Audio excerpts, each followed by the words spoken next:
नमस्कार दोस्तों, आप देख रहे हैं आज वकील गुरु और मैं हूं आपका होस्ट एडवोकेट आदित्य तिवारी।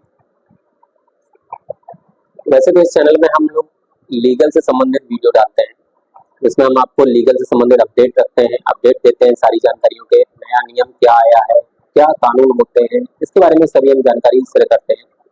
लेकिन आज मजबूरी में मुझे ये वीडियो बनाना पड़ रहा है, क्योंकि मैं जिन लोगों को बुद्धिजीवी की श्रेणी में मानता था, आम जनता भी उनको बुद्धिजीवी की श्रेणी में मानती है और कुछ लोग शायद अभी भी मानते हैं। बहुत सारे ऐसे लोग हैं जिनकी राय हमारे जीवन में अहमियत रखती है, जिनके विचार हमारे जीवन में अहमियत रखते हैं और बहुत सारे लोग तो उनको फॉलो भी करते हैं और उनके बताए अनुसार चलते भी हैं। मैं भी ऐसा ही करता हूँ कई लोगों के लिए।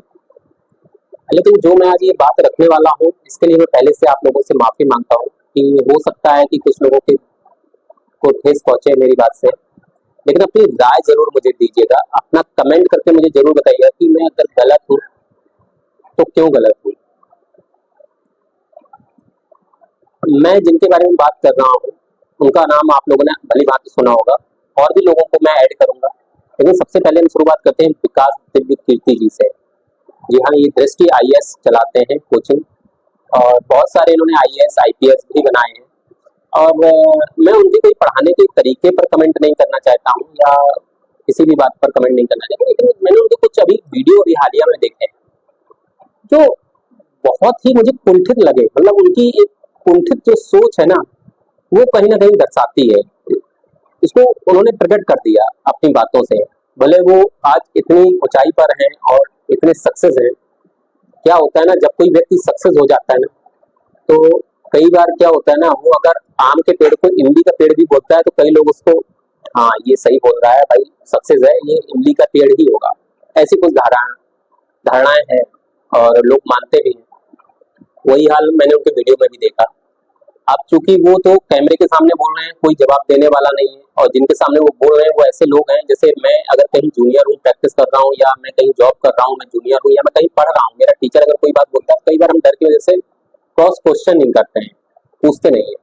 यही हाल उनका भी है। मैंने उनके 2-3 वीडियो में देखा, बौद्ध धर्म को लेकर ना वो ज्यादा कंफर्टेबल है। उनका एक मैंने इंटरव्यू भी पढ़ा जिसमें उन्होंने कहा था कि मेरी 2-3 पीढ़ियां हम लोग जात पात लिखते ही नहीं है। मेरे पिताजी भी नहीं लिखते थे, उनके पहले भी जात पात नहीं लिखते थे, है ना।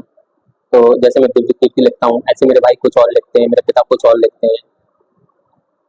ठीक है, वो आपका पर्सनल मैटर है। लेकिन एक चीज पर उन्होंने बहुत सवाल उठाए थे वीडियो में। वो अपने स्टूडेंट को कुछ उदाहरण दे रहे थे। उन्होंने हनुमान जी का एक उदाहरण दिया महाभारत में, सॉरी रामायण। रामायण के लिए एक उन्होंने उदाहरण दिया। उन्होंने बोला कि हनुमान जी जब लंका गए थे तो सीता जी को खुद लेके क्यों नहीं आए, इतना बड़ा युद्ध होने से बच जाता। इतने जो योद्धा लोग वीर गति को प्राप्त हुए वो मर जाते, ले आते उसी यान से अपने वापस आ जाते, जिससे हो गए। मजाक के तौर पर भी उन्होंने कुछ बातें बोली, और चलो ठीक है, आदेश नहीं था प्रभु का तो दोबारा चले जाते, ले आते। उन्हें इसमें शंका है। वो उन्होंने कहा कि रामायण में कुछ बातें जोड़ी गई हैं बाद में, या कुछ ऐसे तथ्य डाले गए हैं जिन पर कोई बहस ना कर सके, कोई आरोप ना लगा सके, कोई क्वेश्चन ना खड़ा कर सके, उसको बाद में जोड़ा गया है या जैसा भी है, उन्होंने ये आरोप लगाया। लेकिन उन्होंने फिर उसी वीडियो में उन्होंने बौद्ध धर्म के लिए भी बोला कि मुझे बौद्ध धर्म मुझे सही लगता है, मुझे वो जो बताते हैं, जो उनकी क्रियाकलाप है, जो वो एकदम सही है, वो बहुत अच्छा है।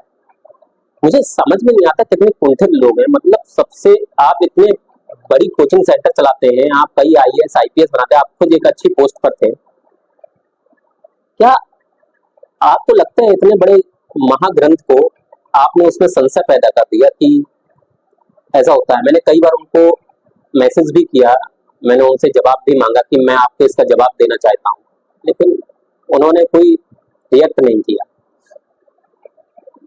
स्टूडेंट भी बेचारे शांत हो गए। एक स्टूडेंट ने कुछ उस समय बीच में बोला भी था तो उन्होंने उसको, अरे सॉरी हमने गलत बोल दिया, इस पे ज्यादा बहस नहीं करना चाहिए, और हो सकता है कि कोई डंडे लेकर आ जाए हमें मारने, गला काट दे, इस तरह उन्होंने मजाक में उड़ा दिया इस बात को। लेकिन जवाब नहीं दिया उन्होंने इस बात का।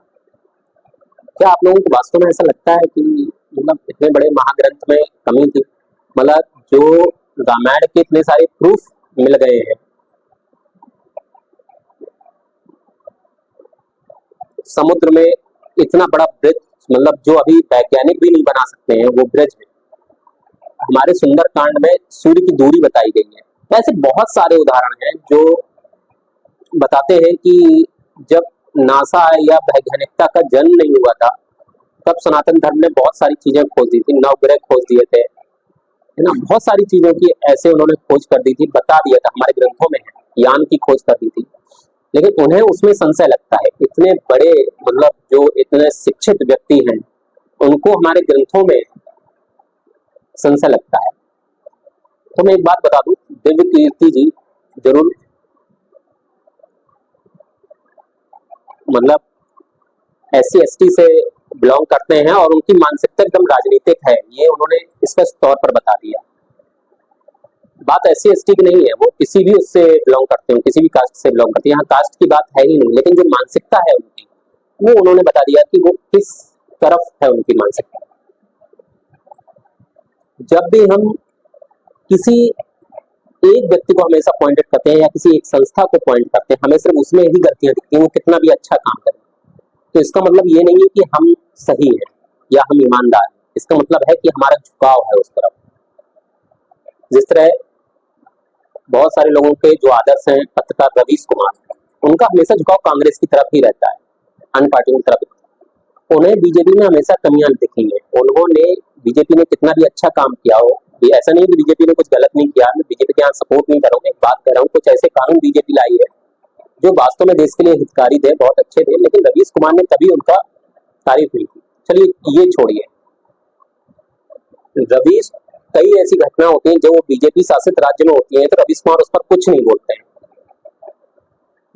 या कोई विदेश में भारत की तारीफ होती है, रवीश कुमार इसमें कुछ नहीं बोलते हैं, कभी कोई वीडियो नहीं मैंने आज तक देखा। लेकिन जैसे ही कोई कमी होती है या कोई ऐसी घटना होती है बीजेपी शासित राज्य में, रवीश कुमार एकदम कूद पड़ते हैं।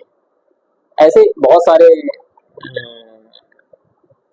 न्यूज वाले हैं जो ऐसा करते हैं, बहुत सारी यूट्यूबर्स भी हैं, तो उनकी मानसिकता से समझ में आता है कि आप किस सोच के हैं, किस विचारधारा के। चलिए बीजेपी में कमी है, हम मान लेते हैं, बहुत सारी कमी है, क्या कांग्रेस में कमी नहीं है, क्या आप में कमी नहीं है, क्या सपा में कमी नहीं है, बहुत सारी ऐसी राजनीतिक पार्टियां हैं, कमियां आप उनकी भी बताइए, अच्छाइयां आप उनकी बता रहे हैं तो कमियां भी बताइए, आप बीजेपी की कमियां बता रहे हैं तो कभी कभी अच्छाइयां भी आप बताइए।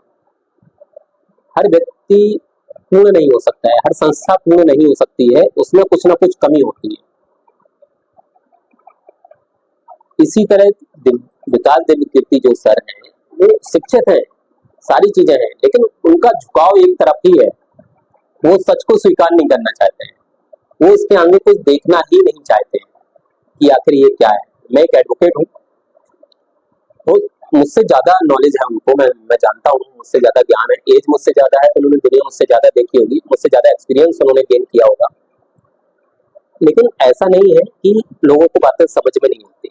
जिस तरह वहां एक बैठे स्टूडेंट को वो बात समझ में आई, उसने तुरंत उसने क्वेश्चन उठाया, विकास दिव्य कीर्ति ने उसको बात को घुमा दिया, उसको बैठा दिया।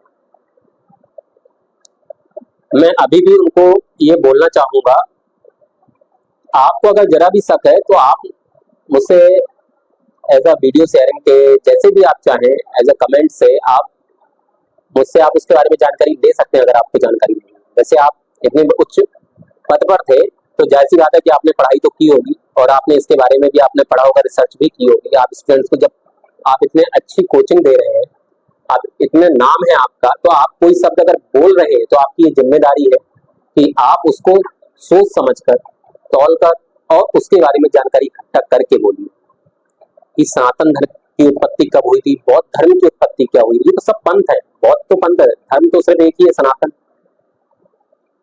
लेकिन इनकी उत्पत्ति कब हुई थी, इतिहास क्या है, क्या प्रूफ है, क्या एविडेंस है। आप आपसे ऐसी उम्मीद मुझे बिल्कुल नहीं थी। मैं आपको बहुत पसंद करता हूँ और मैं आपसे निवेदन करना चाहूंगा कि ऐसे आप कमेंट मत किया करिए किसी भी, मैं सिर्फ एक हिंदू धर्म के लिए नहीं बोल रहा हूँ, सनातन धर्म के लिए नहीं बोल रहा हूँ। आप ना मुस्लिम धर्म में आप कोई कमेंट करिए, ना आप ईसाई धर्म में कोई कमेंट करिए, ना आप बौद्ध धर्म में कोई कमेंट करिए। धर्म कोई भी बुरा नहीं होता है, लेकिन जब आप कमेंट करते हो उस पर आप उंगली उठाते हैं ना, तो ये आपकी जिम्मेदारी भी बन जाती है कि अगर आपसे कोई सवाल कर रहा है या उसका कोई जवाब देना चाह रहा है तो आप वो जवाब सुने। बस मैं इतना कहना चाहूंगा। लेकिन मैं आपसे जरूर, मेरा निवेदन है कि अगर आपको लगता है कि मैंने कोई गलत कहा है या जैसा भी आप मुझे सपोर्ट करना चाहते हैं, तो इसको कमेंट जरूर करिए, इस पर शेयर जरूर करिए। और अगर आपने अभी तक हमारे चैनल सब्सक्राइब नहीं किया तो प्लीज सब्सक्राइब जरूर करिए। धन्यवाद।